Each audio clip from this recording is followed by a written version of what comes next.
Satu hal yang perlu saya sampaikan pada Anda semua, untuk menjadi pemahaman pada Anda semua, kalau kita berbicara tentang kurikulum, itu berarti kita berbicara tentang sesuatu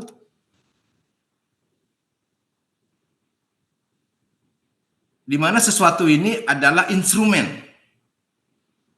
yang lebih dikenal pada konteks pendidikan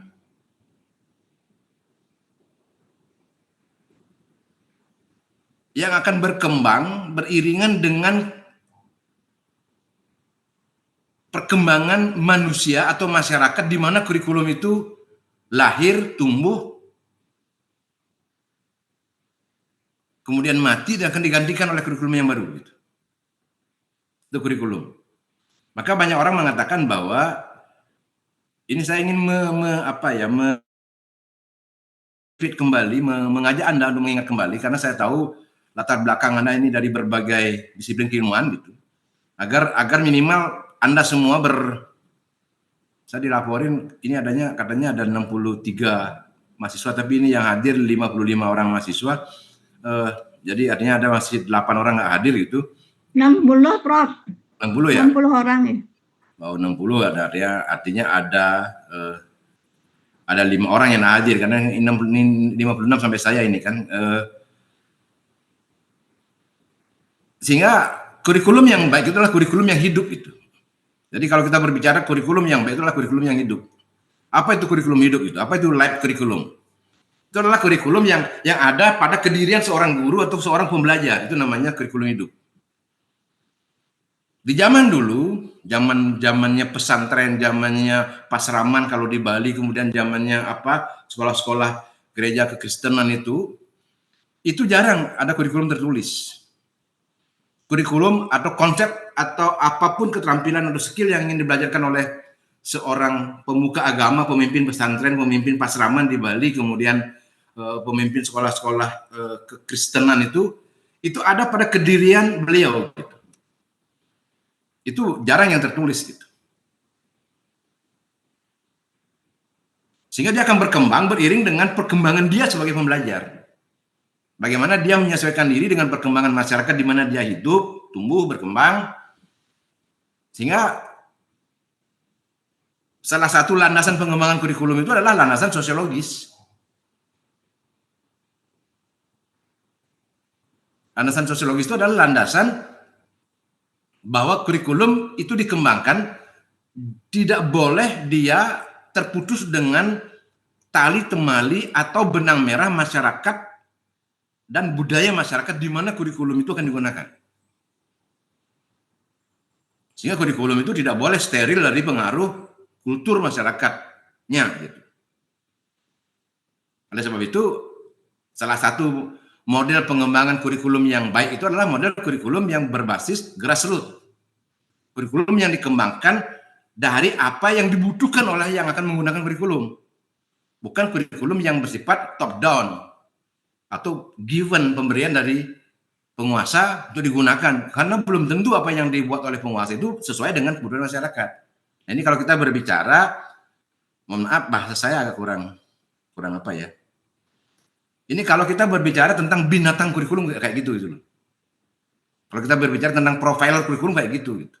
Ini jadi saya ini mohon maaf saya agak jomplang-jomplang karena saya hanya hadir terakhir gitu. Jadi saya tahu saya tidak ingin merusak apa yang sudah ada di kepala Anda dari 2 profesor terdahulu gitu. Nah, jadi kayak gitu kurikulum gitu. Nah, di sisi lain sebuah kurikulum itu adalah instrumen atau alat, just tool. Ingat, kurikulum itu adalah alat. Alat apa? Alat untuk mencapai pendidikan. Alat untuk mencapai tujuan pada konteks pendidikan. Kurikulum is a one of a set instrument when we will to practice education or training or any else. Artinya apa? Kurikulum itu adalah salah satu perangkat dari sekian banyak perangkat yang harus dimiliki kalau kita ingin melaksanakan pendidikan. Kalau kita ingin melaksanakan pelatihan dan kegiatan lainnya. Jadi kurikulum itu bukan segala-galanya. Segala-galanya tuh rindu kata Dilan gitu, bukan kurikulum gitu. Nah, ini penting Anda pahami. Anda calon dokter nih soalnya. Dan dokter Anda dokter ilmu pendidikan lagi. Nah, main-main ini. Akan sangat saya sayangkan kalau Anda dokter ilmu pendidikan Undiksa, yang mungkin nanti jasanya saya tanda tangan Anda gitu, Anda nggak ngerti konsep kurikulum secara umum gitu. Sangat disayangkan gitu. Atau karena kurang kasih sayang, saya nggak tahu juga gitu. Kan itu masalahnya sekarang. Jadi itu. Nah, oleh sebab itu, maka salah satu prinsip, nah ini saya jomplang-jomplang nih, nanti Anda baca PPD saya gitu. Maka salah satu prinsip pengembangan kurikulum itu adalah berkelanjutan, continuity itu. Jadi kurikulum itu tidak boleh berhenti gitu. Dan kurikulum berkembang atau pengembangan sebuah kurikulum itu bersifat terus-menerus di ruang-ruang kelas, di ruang-ruang sekolah, yang membuat peserta didik dan guru atau pembelajar atau dosen harus selalu tanggap dengan kemajuan zaman. Sehingga prinsip continuity ini didukung oleh landasan lain dari pengembangan kurikulum. Tadi kan ada landasan sosiologis, ada landasan iptek. Sehingga sebuah kurikulum tidak boleh antipati terhadap kemajuan teknologi. Tetapi ingat satu hal, Bapak Ibu semuanya. Kurikulum tidak pernah bergantung pada satu teknologi, tetapi dia harus adaptif dan elaboratif terhadap kemajuan teknologi. Artinya apa? Jangan sampai Anda berpikir bahwa, oh, saya ingin menerapkan sebuah model pembelajaran A,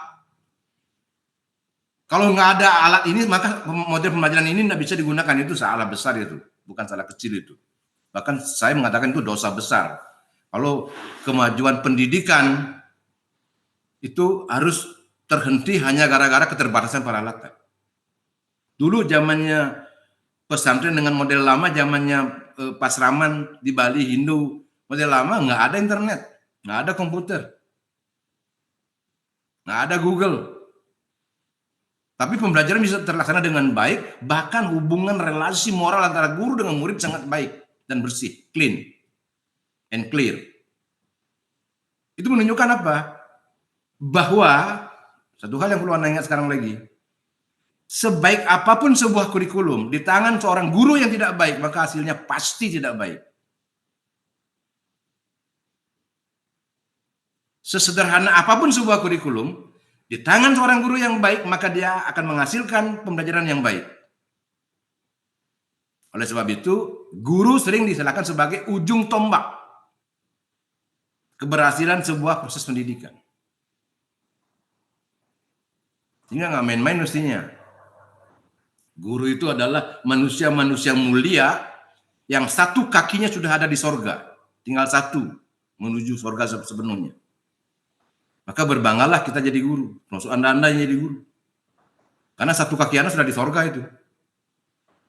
Hingga nanti menyusul begitu Anda menghadap beliau sang pencipta, satu kaki lagi Anda melangkah ke sorga, maka dapat sorgalah Anda. Kalau selama Anda jadi guru, baik-baik jadi gurunya. Mampu membelajarkan anak orang. Dari nak tahu menjadi tahu, dari kurang baik menjadi baik, dan seterusnya.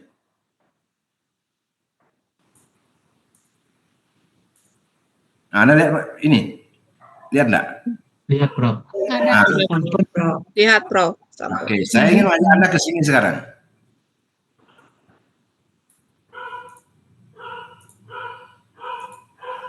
Kayak ini belum dikasih Anda. Nah, bagaimana pertalian antara kurikulum dan humanisasi? Humanisasi itu adalah proses pemanusiaan manusia, maksud saya. Jadi humanisasi ini adalah proses pemanusiaan manusia. Dan itu bisa terjadi salah satunya melalui konsep pendidikan. Kurikulum itu sangat erat kaitannya dengan kemajuan masyarakat atau kemajuan teknologi. yang akan berpengaruh bagaimana kurikulum itu dikembangkan, bagaimana interaksi atau interrelasi pendidikan itu pada konsep institusi terjadi. Kemudian bagaimana kurikulum itu tidak boleh steril dengan hal-hal yang bersifat humanitis, karena sebenarnya melalui kurikulum lah salah satu upaya pemanusiaan atau pengubahan manusia menjadi lebih manusiawi itu bisa dilakukan, sehingga irisan antara humanitis dengan kurikulum itu menghasilkan apa yang disebut dengan social moral behavior. Kemudian irisan antara kurikulum dengan kemajuan teknologi itu menghasilkan sebuah konsep design and interactivity. Dan kalau diterapkan ini pada konteks sebuah institusi, akan terjadilah apa yang disebut dengan institution practicality, yang pada intinya adalah ini, human values. Oleh sebab itu, kalau kita ingin memperbaiki sebuah masyarakat, kalau kita ingin meningkatkan kualitas manusia sebuah masyarakat atau negara, maka the only one wise, satu-satunya jalan adalah melalui pendidikan. Pendidikanlah yang akan mampu menghantarkan sebuah bangsa, sebuah komunitas menjadi lebih baik di masa depan. Oleh sebab itu, mestinya kita tidak main-main dalam mengelola sebuah pendidikan. Karena Anda bisa lihat begitu kuatnya pendidikan itu pada kedirian sebuah masyarakat dan kedirian manusia dalam bermasyarakat.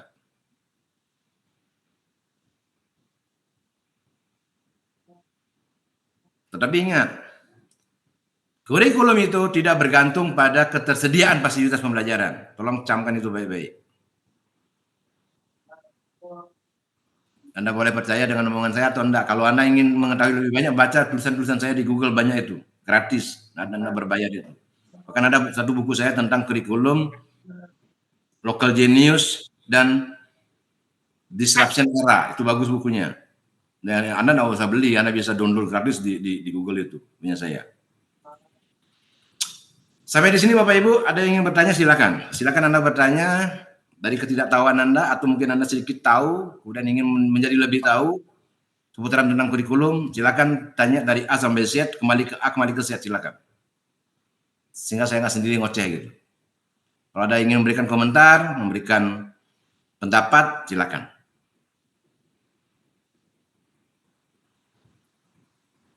Ada? Izin Prof, saya Jenny Prof. Silakan Bu.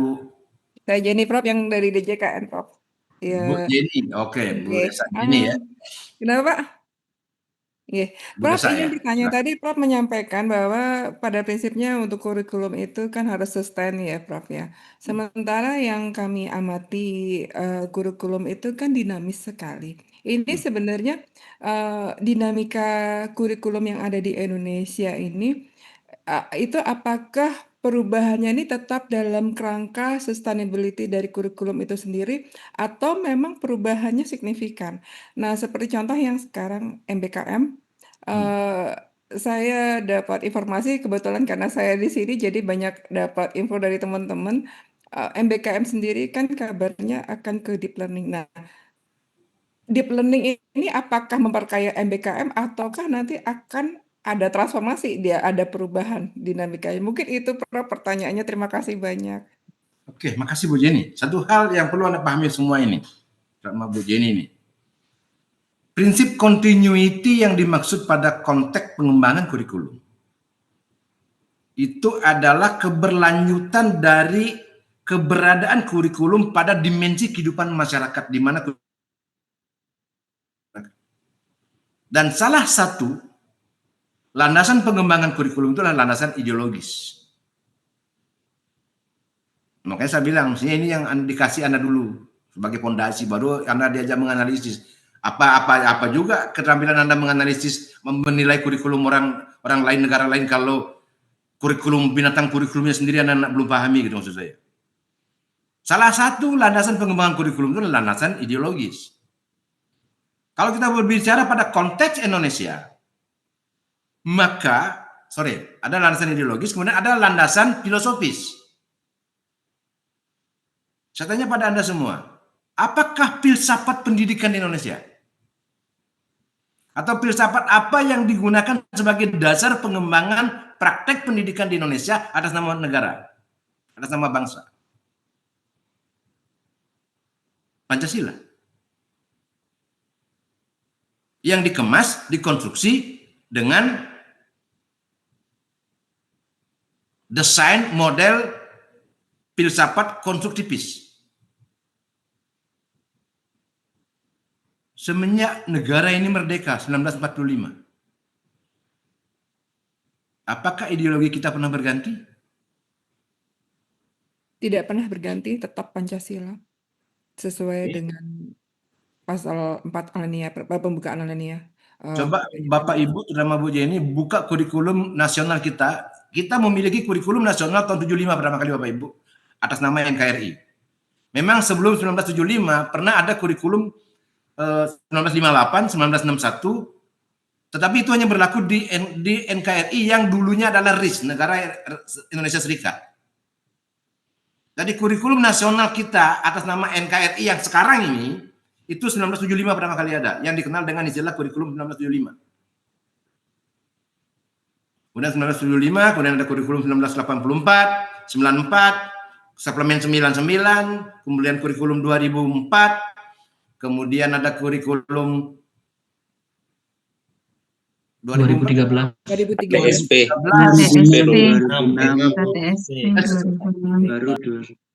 Baru Ini yang saya ingin perbaiki pada konstruksi otak Anda semua ini. Pergantian, Anda selalu mengatakan bahwa berganti menteri, ganti kebijakan, ganti kurikulum. Di negara kita ini, secara filosofis, secara ideologis, belum pernah terjadi pergantian kurikulum. Belum pernah. Yang terjadi itu adalah fragmentasi konstruksi sebuah kurikulum. Ini perlu Anda pahami sebagai seorang calon dokter nanti. Wah, kurikulumnya baru nih. Yang baru tuh apa? Coba sekarang Anda lihat. Kurikulum 2025 yang belum resmi nih. Tapi model pembelajaran deep learning-nya sudah mengemuka. Deep learning itu bukan barang baru Bapak Ibu. Deep learning itu semenjak kurikulum 75 sudah ada. Hanya belum populer seperti sekarang itu loh. Ini loh maksud saya. Sebagai seorang pendidik jangan latah jadi orang.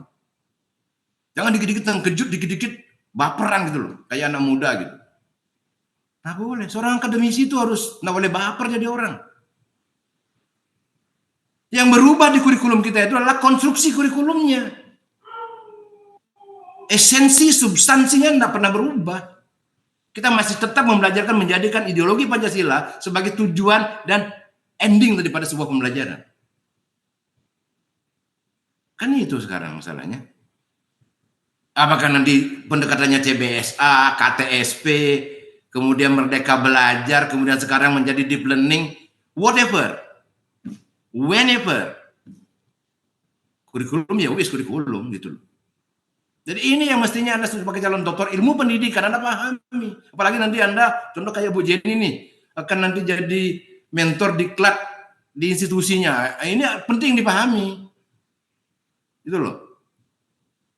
Dan padukan dengan omongan saya tadi, bahwa jangan sampai kurikulum ini diterapkan, itu bergantung pada ketersediaan alat. Salah. Guru pembelajar adalah ujung tombak. Maka sering dikatakan guru itu adalah pengembang sekaligus pelaksana kurikulum. Inilah salah satu tujuan kenapa dulu presiden kita, bahkan mungkin presiden yang ada sekarang, memperbaiki dulu nasib gurunya gitu. Gurunya diperbaiki dulu biar nggak pikiran lain-lain, biar dia fokus menjadi guru yang profesional sehingga ada PPG dan seterusnya. Itu sebenarnya tujuannya. Sehingga dia bisa fokus mengabdikan dirinya dan melaksanakan tusinya sebagai seorang pendidik, pembelajar yang patut digugu dan ditiru. Sampai kapanpun Bu Jenny, teman-teman semua, kurikulum itu harus ada di antara perkembangan manusia sebagai sebuah masyarakat dan ruang-ruang kelas dan ruang-ruang sekolah di mana sekolah itu dikembangkan. Itu yang namanya continuity, berlanjut. Nah, pengertian continuity yang kedua, bahwa kurikulum yang diterapkan di sekolah dasar, di SD, nggak boleh ujuk-ujuk jomplak kalau ke SMP. Dia harus beririsan. Dari SMP ke sekolah menengah, SMA, nggak boleh langsung loncat tiba-tiba, nggak boleh. Kalau Bapak Ibu, prinsip continuity dalam sebuah kurikulum, Bapak Ibu, ini gampangnya nih yang ngomong. Bapak Ibu kalau lihat nonton film produk Hollywood,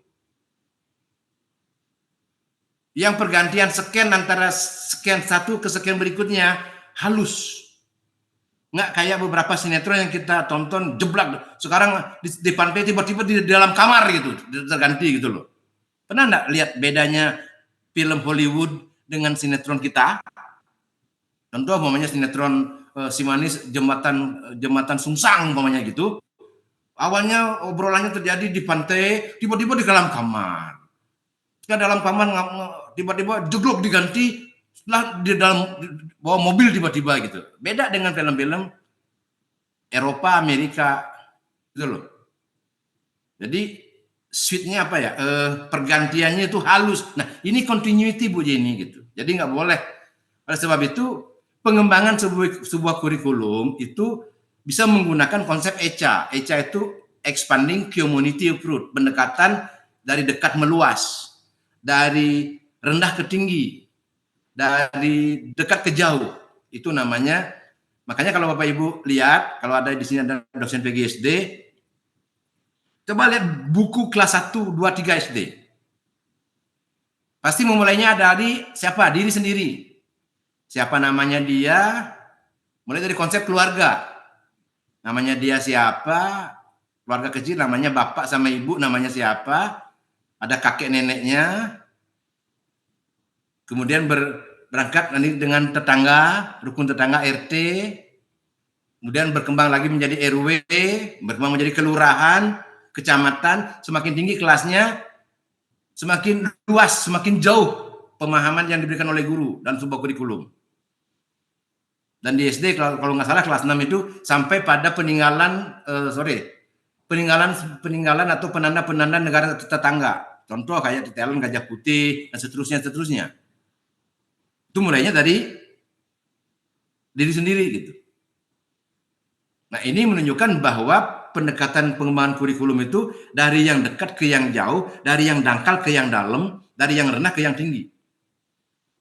Termasuk pengalihan dari jenjang A ke jenjang B. Jadi nggak boleh jeblok-jeblok gitu maksud saya. Ngerti nggak jeblok-jeblok bahasa saya itu? Jadi tiba-tiba dari putih langsung ke hitam gitu. Bisa pingsan muridnya nanti, bisa terkejut nanti gitu. Nah, jadi guru juga begitu gitu.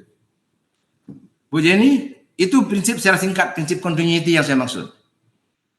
Oke, bagus Pak Edwin. Jadi memang begitulah adanya sebuah kurikulum. Jadi mungkin untuk menegaskan apa yang ini sama Pak Edwin tadi. Ini Bapak Ibu bisa dilihat ini PPT saya? Bisa, Prof. Bisa, Prof. Ini yang mewakili dari apa yang disampaikan Pak Edwin, kemudian dari apa yang ditanyakan oleh Bu Jenny gitu. Ini kurikulum. Kurikulum adalah gagasan pendidikan yang diekspresikan dalam praktek apa? Praktek pembelajaran dalam sebuah institusi.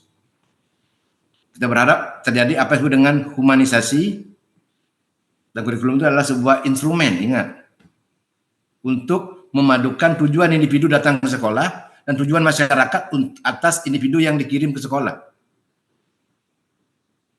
Dan kurikulum itu adalah instrumen yang berupa kumpulan ide gagasan, kumpulan untuk menjadikan masyarakatnya lebih baik, untuk menjadikan dirinya lebih baik. Ini ingat ini. Ini kurikulum, ini institusi pendidikan. Maka ini proses humanisasi. Jadi dengan bagan ini semestinya Anda paham bagaimana esensi sebuah kurikulum dan bagaimana live kurikulum itu sangat bagus dituju ke depan. Hanya memang masalahnya jika kita menaruhkan kurikulum itu lebih pada kurikulum yang hidup pada kedirian seorang guru, maka standarisasi daripada rekrutmen guru, pemberdayaan guru, pengembangan guru, dan penilaian kinerja guru harus PEM dulu. Hanya memang sebagai sebuah negara berkembang, masih banyak hal yang perlu kita perbaiki. Kita jangan terlalu latah, jadilah orang yang dewasa, jangan selalu berpikir bahwa orang lain itu yang salah kalau keinginan kita nggak tercapai. Ini cara berpikir seperti ini yang perlu kita perbaiki. Kenapa nggak bisa kita buka ruang pada kedirian kita? Oh, kalau itu belum sesuai, apa yang bisa saya lakukan untuk menyesuaikan itu? Walaupun mungkin apa yang saya lakukan tidak akan menjawab semuanya. Jadi cara-cara berpikir yang bijak seperti ini harus kita selalu kembangkan pada kedirian kita dulu. Selama ini sering dari kita, banyak dari kita, mungkin termasuk saya, terlalu asik menghakimi orang lain. Bahkan menghakimi lingkungan di mana kita hidup, bertumbuh dan berkembang. Tanpa pernah memberikan ruang sedikit pun kepada diri kita untuk menilai siapa diri kita. Dan mempertanyakan apa yang telah kita lakukan bagi masyarakat, bagi lingkungan di mana kita hidup. Sampai kita punya hak menghakimi lingkungan itu jelek atau lain sebagainya. Sama, janganlah sampai sejauh itu. Dalam berkeluarga saja. Cenderung kita sebagai pasangan menyalahkan pasangan. Karena pasangan tidak sesuai dengan ekspektasi kita. Padahal itu sesuatu yang mestinya kita perbaiki begitu kita menyatakan diri sebagai sebuah pasangan. Baik di Islam, di Kristen, di Hindu, di Buddha, di Katolik. Bersatulah engkau sebagai pasangan suami istri. Sampai maut memisahkan kalian. Kita sadar kita lahir dari lubang yang berbeda. Dibesarkan di lingkungan yang berbeda. Oleh tangan yang berbeda. Begitu kita menginjak dewasa, kita harus bersatu atas nama kepentingan meneruskan generasi. Tapi di sana kita membawa ego di mana dulu kita dikembangkan. Agar pasangan mengikuti keinginan kita. Betapa berdosanya kita. Coba Bapak Ibu ntar merenung mau tidur. Renungkan omongan saya benar enggak? Sama dengan sekarang kita menjudge, menghakimi. Oh, pendidikan kita buruk, jelek. Anda sendiri yang ikut membuat pendidikan ini jelek. Kita sendiri yang ikut.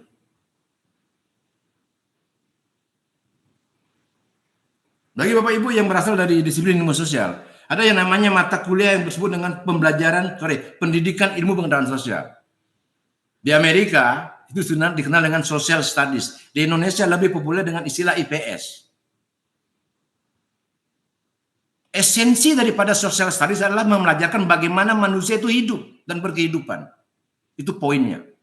Tetapi di kedirian kita, orang Indonesia, menganggap bahwa pendidikan IPS itu adalah pendidikan mata pelajaran yang penuh dengan hafalan, tahun, tempat, nama-nama pahlawan. Jika kalau Bapak Ibu ingin anaknya pintar, Bapak Ibu sudah pernah mendatangkan guru privat IPS. Yang Ibu datangkan adalah IPA, matematika, bahasa Inggris. Tapi begitu anaknya bisa bergaul, begitu anaknya melarikan diri dari lingkungan, begitu anaknya menjadi arogan, karena tidak paham bagaimana dia hidup dan berkehidupan, Bapak Ibu menyalahkan guru. Betapa tidak adilnya dunia, kan kalau begitu. Itu yang saya maksud, bahwa kita sendiri yang berkontribusi pada belum tercapainya atau belum bagusnya pendidikan kita.